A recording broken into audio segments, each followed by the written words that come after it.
Megara. And I'm Brian Flaherty. And we're from Partners in Sex Education, and today we're doing Sex Mythbusters. So what myth are we testing today? Well, if you want to have safer oral sex on a vulva, what can you use? You could use a dental dam. And if you don't happen to have a dental dam, what could you use instead? You could use plastic wrap. And what does everyone say about the kind of plastic wrap you can use? That you must never use microwavable plastic wrap. Why not? Because it's got micropores. So here's the problem. You cannot get non-microwavable plastic wrap. Or when I went to the grocery store, out of the hundreds of boxes of plastic wrap, every single one of them was microwave safe. What's an unprepared oral sex aficionado to do? Well, as it turns out, I called the companies. I called Cling Wrap, I called Stretch Tight, I called customer service, and I had some interesting and awkward conversations with the people on the phone in which they explained to me that what makes a plastic wrap microwavable is that it doesn't melt at boiling temperature so that the steam doesn't melt it. Not that it actually has any pores or holes in it.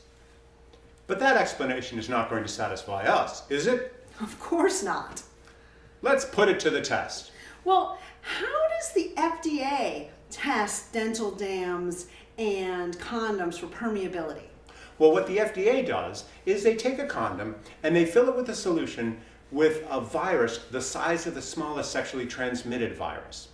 They take that and they put it into another solution and they test that other solution, and if any of the first virus has come through, then the condom fails the test. So how big are the viruses exactly? Well, a sperm cell, which is way bigger than bacteria or viruses, is about 5,000 nanometers in diameter.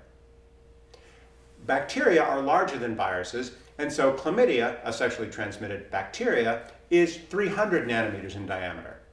The largest sexually transmitted virus is herpes, which is 150 nanometers in diameter, and the smallest sexually transmitted virus, the size that the FDA uses for their testing, is hepatitis B, which is 42 nanometers in diameter. So ideally, we would use a virus or a particle 42 nanometers in diameter. Okay, since we don't have that, let's think about this. Water is a mere 0.3 nanometers. And so if water doesn't pass through our plastic wrap, then a virus can't pass through. Well, how would we know?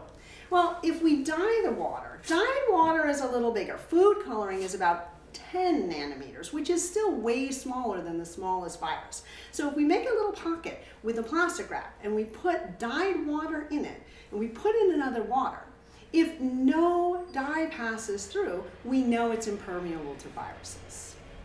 Okay, but as controls, I would like to use something that we anticipate will prevent the dye from going through. And so we could use a latex condom. And as a control, we should use something that we anticipate will fail the test. You just happen to have condoms in all your pockets. I'm a sex researcher. Of course I've got condoms in all my pockets. Okay. Anyhow, we want to test a lambskin condom, which we anticipate will fail. So why do we think the lambskin condom will fail? Well, if you read the label of a lambskin condom, it says all over it that this must never be used for prevention of STIs because it's got micropores. Okay, so the FDA has tested it, but are we going to take the FDA's word for it? Heck no! Let's put this to the test too.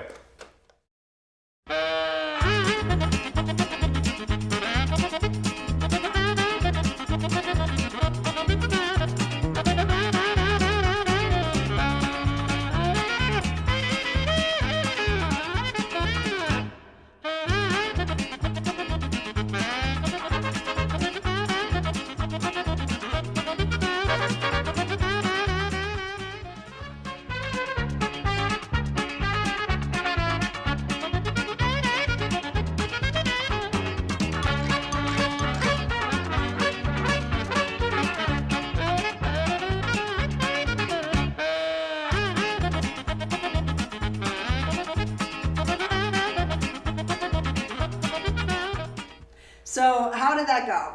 Well, as expected, the lambskin condom failed the permeability test. Both the latex condom and the plastic wrap passed. So, lambskin condoms have tiny pores? Confirmed. Plastic wrap has tiny pores? Busted. Definitively busted.